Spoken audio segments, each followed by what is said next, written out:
En la actualidad se calcula que entre 25.000 o 30.000 personas de más de 90 nacionalidades distintas han viajado para combatir y unirse a la insurgencia en conflictos civiles como el de Siria, el de Irak o incluso el de Libia. A estas personas se les denomina combatientes extranjeros y las autoridades de la Unión Europea calculan que al menos un 20% de este número de personas tan amplio tienen una nacionalidad de un Estado miembro de la Unión Europea. Ante este fenómeno cabría preguntarse si es algo novedoso. Y lo cierto es que si miramos a lo largo de la historia encontramos ejemplos tan importantes como por ejemplo el de Lord Byron, que luchó en la guerra de Grecia como combatiente extranjero, o el del Che Guevara, que luchó en varias revoluciones en Sudamérica también como un combatiente extranjero de una importancia muy relevante. Pero no hace falta tampoco irse a ese pasado, sino que incluso en pasado reciente, en la década de los 90, en la década de los años 2000, al menos 30.000 personas viajaron para unirse a la insurgencia en conflictos como la Primera Guerra de Afganistán, también en la Guerra de Somalia, la Guerra de Bosnia-Herzegovina o las dos guerras de Chechenia. Y la mayor parte de ellos profesaban la versión más radical y violenta del Islam salafista. Sin embargo, en ningún momento los países de origen de estas personas pusieron trabas para que llevaran a cabo sus viajes y luego retornasen. Pero es más, hoy se encuentran luchando en el bando prorruso o en el bando de las fuerzas gubernamentales ucranianas distintas personas, miles de personas de distintas nacionalidades, y lo hacen por razones de carácter ideológico y por razones religiosas lo hacen aquellos que luchan en las milicias cristianas de Siria e Irak. Por lo tanto, es un fenómeno vigente, actual, que sigue atrayendo a jóvenes de todo el mundo y que además no está relacionado exclusivamente con una religión concreta o con una ideología concreta. Teniendo en cuenta esto, cabría preguntarse por qué hoy en día supone este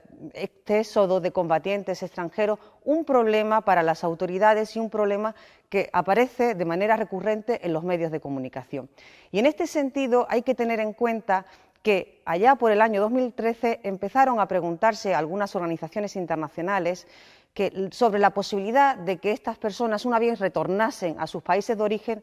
tuviesen la intención de cometer atentados terroristas que pudiesen ir en contra de los bienes o de las personas de países en los que ellos habían crecido, habían nacido, de los que eran nacionales o residentes. Cuando se produjeron los atentados de París en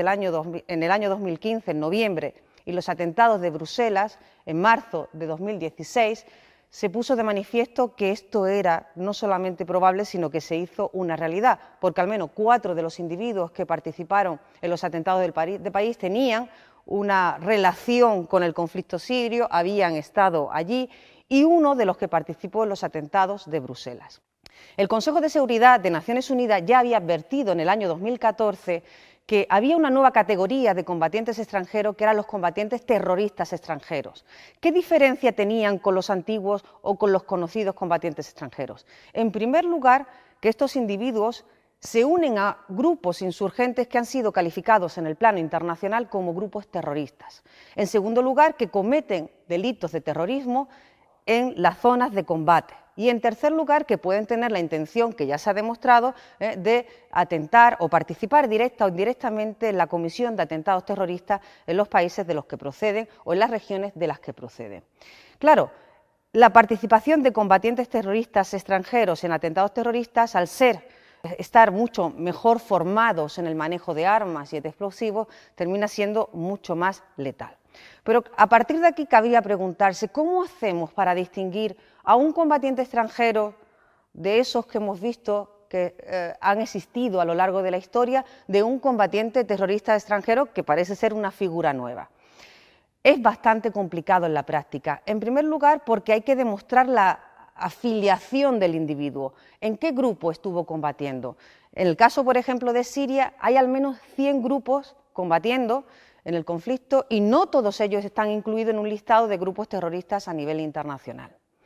Igualmente hay una serie de organizaciones humanitarias que tienen un ideario islamista, pero que no son organizaciones violentas ni participan en la lucha armada, y muchos de los individuos, hombres y mujeres que viajan, se unen a estas organizaciones. Y en tercer lugar, ¿cómo sabemos en países donde hay un vacío de información, donde no acceden organizaciones internacionales, gubernamentales y no gubernamentales, a ver qué ocurre? ¿Cómo sabemos qué tipo de actuaciones, qué tipo de acciones están llevando a cabo, si han cometido actos de terrorismo? Lo cierto es que lo único que tenemos son datos sobre historias de vida de algunos retornados que han contado qué ocurría allí.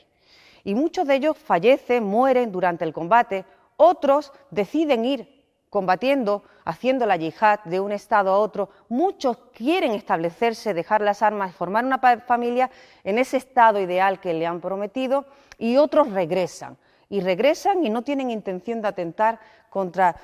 los nacionales del país donde han crecido, sino que se quieren reinsertar en su vida normal porque ya pasaron esa etapa, como muchos de los combatientes que lucharon en la Guerra Civil Española y que volvieron y se insertaron de nuevo en su vida habitual en sus respectivos países. Claro,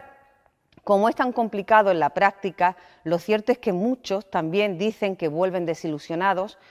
y que les gustaría contar la historia que han vivido realmente en este tipo de conflicto. ¿Qué hacen las autoridades cuando se encuentran con esta situación? ¿Cómo han reaccionado para poder, de alguna manera, frenar el éxodo, especialmente de combatientes terroristas extranjeros? La medida más habitual entre los Estados miembros de la Unión Europea ha sido la de endurecer los códigos penales o las leyes especiales de lucha contra el terrorismo,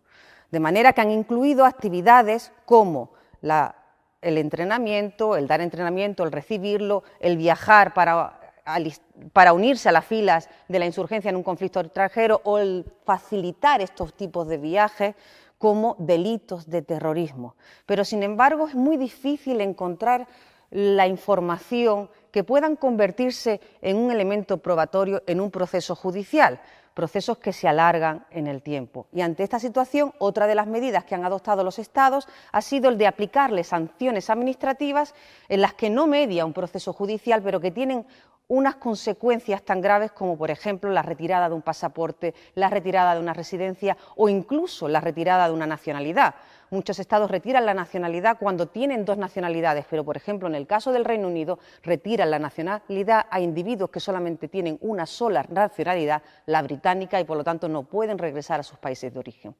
Pero, claro, finalmente habría que preguntarse, ¿y estas medidas han tenido efecto? Pues no, porque el éxodo sigue siendo igual y están incrementándose incluso en algunos estados. El propio Consejo de Seguridad de Naciones Unidas ha dicho que los estados deberían de parar a la hora de diseñar medidas de carácter,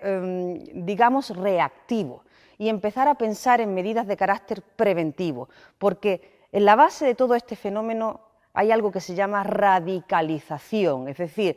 el individuo llega a un momento en el que piensa que para defender sus ideales o su ideario religioso de esa comunidad transnacional a la que él pertenece o ella pertenece, pues tiene que llevar a cabo una lucha armada, o incluso porque hay un ser divino que se lo indica y que le va a recompensar una vez que haya entregado su vida a la causa. Y para luchar contra este fenómeno hace falta trabajar con la sociedad civil, hace falta trabajar con aquellas personas que están cerca de estos jóvenes, hombres y mujeres, como por ejemplo profesores, educadores, trabajadores sociales, líderes de organizaciones no gubernamentales, líderes religiosos, que son capaces de detectar cuándo se está produciendo este proceso en una persona y a partir de ahí llevar a cabo medidas de carácter preventivo, además de otra serie de medidas de carácter, digamos, de reinserción social de aquellos combatientes que han regresado, que están desilusionados y que pueden ayudar mucho en programas de desradicalización, sobre todo porque dan el testimonio de una persona que ha vivido ese proceso y que ha llevado a cabo una lucha armada. Pero no todos los países miembros de la Unión Europea están llevando a cabo este tipo de medidas de carácter preventivo. El nuestro acaba de empezar hace muy poco y una buena parte de los países miembros de la Unión Europea siguen solamente concentrándose en las medidas de carácter reactivo. Por lo tanto, deberíamos repensar qué es un combatiente terrorista extranjero y cuál es el origen de este fenómeno para poder diseñar políticas que sean capaces de frenar lo que está ocurriendo ahora.